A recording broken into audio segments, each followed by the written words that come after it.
Hey babes, welcome back to Coffee Over Apples. My name is Steph. We're back with another edition of my monthly TBR game in which Magic the Gathering trading cards choose what I'm going to read for the month of September.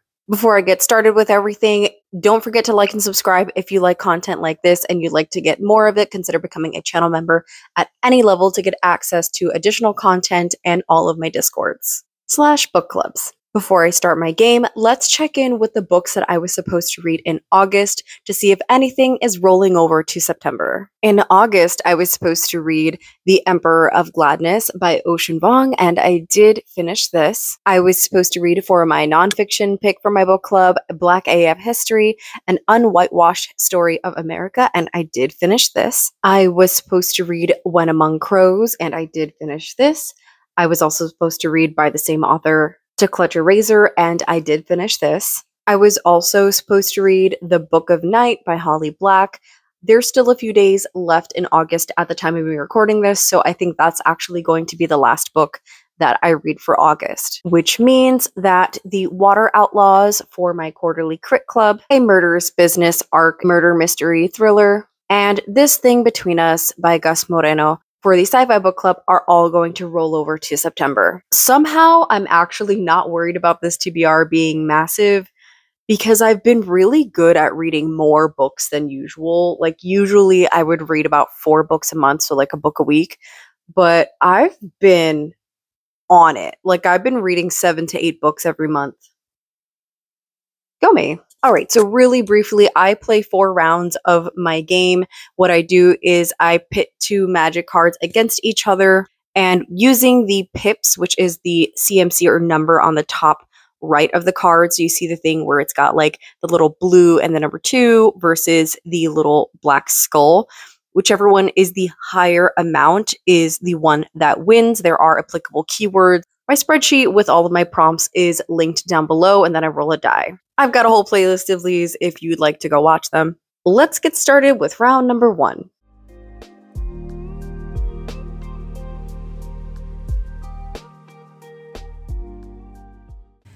Welcome to the playmat. Today we have Edge of Eternity's cards.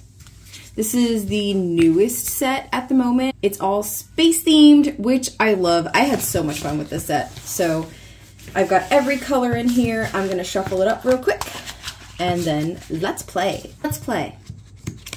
We have Plasma Bolt. It is 1 red mana, a sorcery, versus Intrepid Tenderfoot. It is 2 mana, no applicable keywords. Looks like I am rolling a green die. It's the handy dandy dice kitty tray.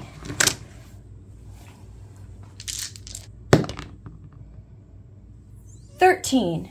Round 1 gives us a green 13. I'm going to take advantage of this for the Annotation Station Book Club, which is one of the book clubs that I run, in which we read to stay informed and to read diversely. We read a fiction and a nonfiction pick every month. My nonfiction pick for the month of September is A Mind Spread Out on the Ground. This is a memoir, and it is about mental health. I actually got this as a listener copy from Libro FM.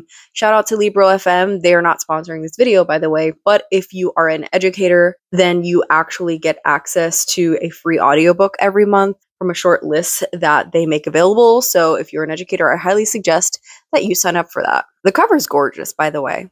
Editing Steph here, realizing that I never gave you a synopsis of what this book is about in case you want to join us. So here's what it says online. The Mohawk phrase for depression can be roughly translated as a mind spread out on the ground.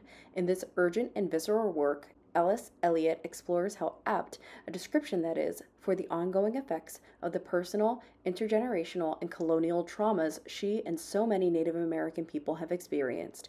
Elliott's deeply personal writing details a life spent between indigenous and white communities, a divide reflected in her own family. Engages with such wide-ranging topics such as race, parenthood, love, art, mental illness, poverty, SA, gentrification, and representation.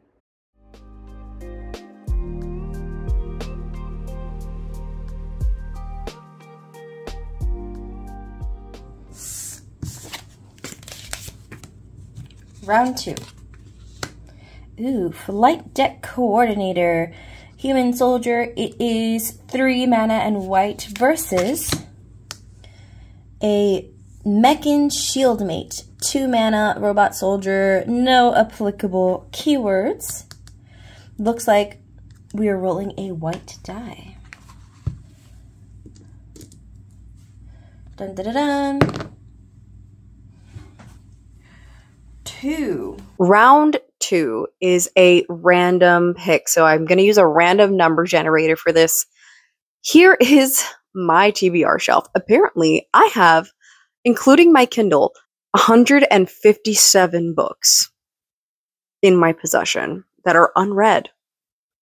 Wow, that is way more than I thought it would be. I thought it was in the 70s.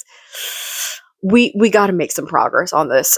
So what I did was I got a spinny wheel random number generator, plugged in the amount of books that I have, and the number that came out was 46. What I decided was that if it lands on a series, I'm just going to go to whatever the next book in that series is. And so it brought me to Not So Best Wishes, a Warts and Claws series, book 2 by Cleo Evans. I am a Cleo Evans stan. Cleo Evans is one of my favorite indie romance authors. They write great polycule adult romance. This series is spicy, and I've been meaning to get back into it for a while. I think I read book 1 like last year. It's great. I'm not even going to pretend to know what these monsters are, but it's monster romance. And the first one was impeccable. I still think about it, and I still recommend it. So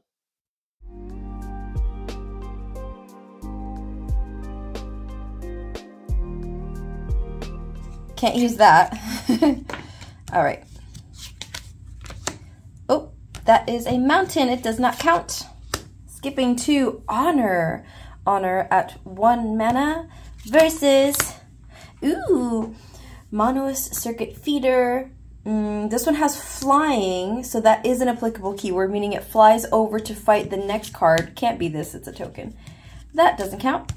Versus, ooh, Monos Sentry. So they're both black, so either way, looks like I'm going to be reading a black prompt. Dun, dun, dun, dun. A 9. Round 3 is a black 9, which is dual authorship. I'm going to include in this anything that's written by like multiple authors, which is actually perfect. So shout out to my game for making this easy for me. I have an arc that I need to read in September, sent to me by Saga Press because I am a Saga crew member. So thank you to Saga Press for sending this to me in exchange for an honest review. This is why I love horror. This is one of my most anticipated nonfiction books of 2025. So I was super hyped that I was able to get an arc of this. Essays on horror literature. It comes out on September 23rd. It's edited by Becky Siegel Spratford, but there's a lot of authors in here that I'm really excited to hear them talk about why they enjoy horror as a genre and why they write horror. Some authors in here that I'm looking forward to reading from are John Langan, Gabino Iglesias, Tana Narive-Du, Josh Mallerman, Paul Tremblay, Grady Hendrix, Rachel Harrison, Victor LaValle, Stephen Graham Jones, just to name a few. But there's a bunch of other authors in here too that I'm not yet familiar with, and I plan on being familiar with in the near future. Keep an eye out for an independent book review of this.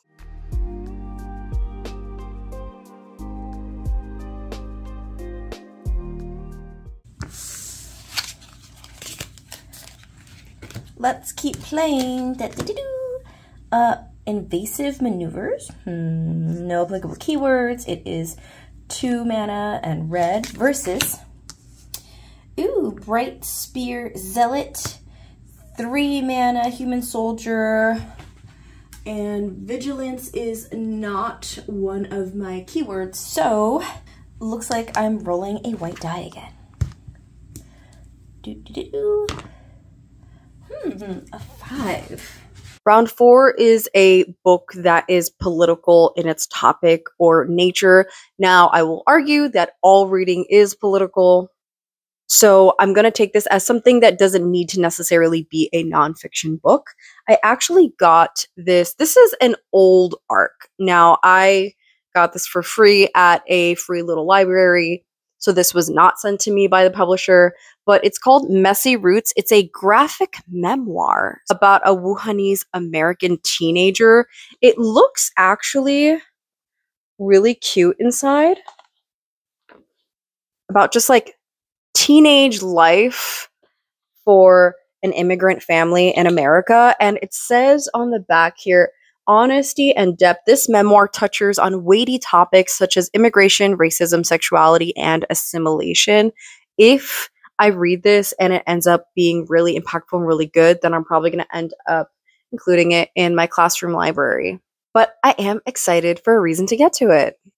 Okay, then we have 2 more books for book clubs that I run. So the Interstellar Sci-Fi Book Club that I run voted in September to read Lucky Day by Chuck Tingle. Now, if you've been following me, I read this very recently. I literally read this like a few weeks ago and absolutely loved it.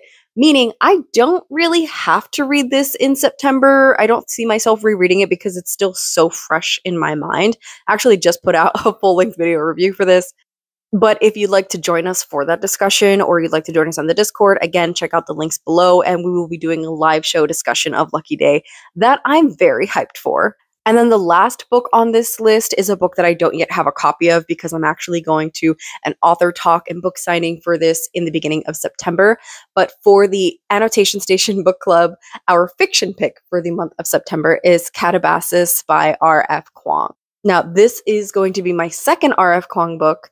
I really like the first book that I read from them, and the premise of this sounds very interesting. I'm very excited to hear R.F. Kuang talk about it and to get a signed copy. I hope this ends up being another situation where you just don't hear me shut up about it. So in September, I am reading this, and this, and this, and this, and this, and this, and this, and this. YOLO. That's all I got to say about that. I'm gonna do my darndest. Don't forget to like and subscribe if you like this kind of content and consider becoming a channel member. I post videos whenever I feel like it. Thanks for watching. Bye!